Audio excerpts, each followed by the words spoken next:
Alrighty guys, how's it going out there? Rooster and 10, roostercb.com. This is a fully upgraded Stryker 497 HPC for a customer. He actually prepaid for this one, and he also wanted the additional wire upgrade done to it. So I think he wanted 7 feet of wire, dual fused, and of course we use the 8 gauge OFC wire when we're upgrading these. Now again, I've talked about this before. I like to point this out in each video because people will hit me up and say, hey, I'd like to have my radio done like that, what have you. The way we do it is we just leave a really short piece of the original wire coming out the back, and then you've got you double heat shrink it or whatever, splice it into this 8 gauge OFC. Again, that's the way we like to do it here. Some people are not going to like that. They want to do it different. That's fine. You can go inside the radio all the way with this wire if you want to. I don't like doing that because, for one, this is significantly larger than your factory wire, and you're having to put it in a place where the factory wire was designed to go. Number two, you're going to have to make a bigger hole in the back of the radio, drill holes in it, everything else. I just prefer not to do that, okay?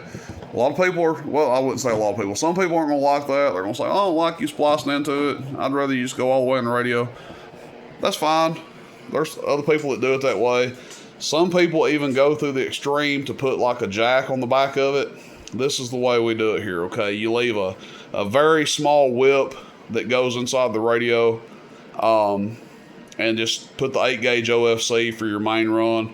Had a lot of good luck doing that. It does make a significant difference. That little short piece that goes inside the radio is not really enough to make a difference anyway. The main difference you're going to see in performance and power output and efficiency is changing this main run that goes to your power source, okay? And that's what we did here. It's a 8 gauge OFC wire, double fused. He's got a fuse on the hot and the ground.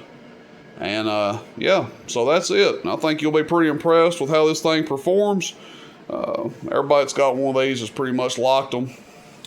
There's your serial number or what have you. So let's check this guy out and see how it does. We're going to test it at 15 volts. That's pretty much where we've been testing everything. It's better to test it at the max voltage than test it at the minimum.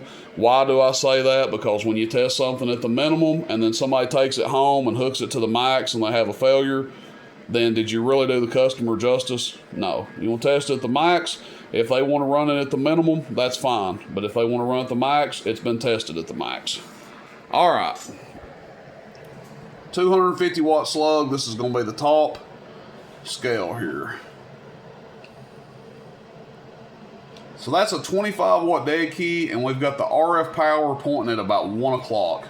And that's probably about as high as I would run it on this radio. You might go a little bit higher, but 25 watts should be plenty if you're running it by itself. If you're running it to an amplifier, you're going to run it less than that probably, because the biggest amp you're really going to use is probably like an 8 pill. Hello, audio, hello, about 70 to 75 average, so it's getting with it. Somebody beat me up on here yesterday, told me to get a tone generator. They told me to get a tone box.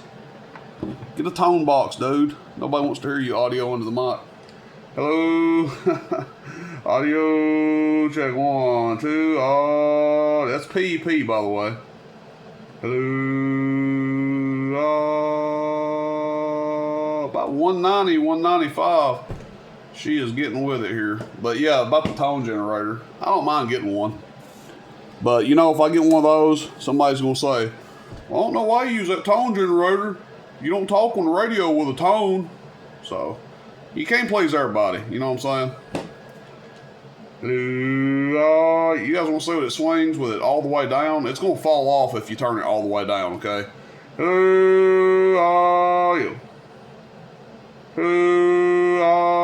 So what is that? 5 watts or less? Still swings 50. That's pretty good.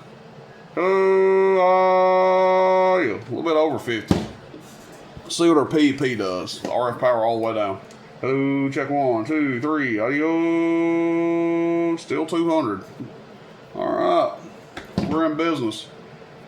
Now, if you did want to turn it wide open, which I wouldn't suggest doing, It's probably going to sound like crap if you got the dead key this high. 75 average. Let's see, we got our clamp meter in a bind over here. Let's see. 12 and a half, 13 amps. All right, guys, that's it. Hope you guys enjoy, and I hope the customer likes it. He actually texted me yesterday, and was getting a status update on it. I know he ordered it, I think, last month, so we might be running a week behind on this one. I'm not really sure. So anyway, recommendation for the mic, Superstar 507. Can't go wrong. You know, static 636 maybe. DX Extreme noise canceling mic. If you want to run a noise canceling mic, I don't. But if you want to run one, I'd probably go with a 636 or a DX Extreme. All kinds of different colors on these too, by the way. Just depends on what color you like. Should have some more of these in soon. And you don't have to upgrade the wire on them, guys. That's, you know, really just up to you. They'll do about 10 to 15 watts less. About 20 watts less in the worst case. Typically about 170 or so. 175 if you don't upgrade the wire. You upgrade the wire, they come up about 20 watts. That's it, everybody. Appreciate it. Rooster in 10, roostercb.com. Let me know what you guys think.